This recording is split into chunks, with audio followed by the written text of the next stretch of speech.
நம்ம எங்க இருக்கிறோமா? திருச்செந்தூர் முருகன் கோவில்ல தான் இருக்கோம். திருச்செந்தூர் முருகன் கோயில்ல தான் இருக்கோம். அப்பா சாமி பார்க்கறதுக்கு கண்டிப்பா 5 மணி நேரம் 6 மணி நேரம் ஆகும்னு நினைச்சோம். ஏன்னா அவ்வளோ கூட்டம், வர வழி எல்லாமே கூட்டம், காவடி எடுத்துட்டு நடந்து வந்துட்டே இருக்காங்க.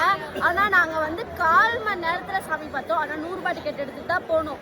லாஸ்ட் டைம் வரும்போது 100 ரூபாய் டிக்கெட்லயே 1.5 மணி நேரம் 2 மணி நேரம் ஆச்சு. இந்த வாட்டி 1/4 மணி நேரத்துல சாமி பார்த்தோம். 3:45 உள்ள போனோம், 4 மணிக்கு சாமி பார்த்துட்டு வெளியே வந்துட்டோம்.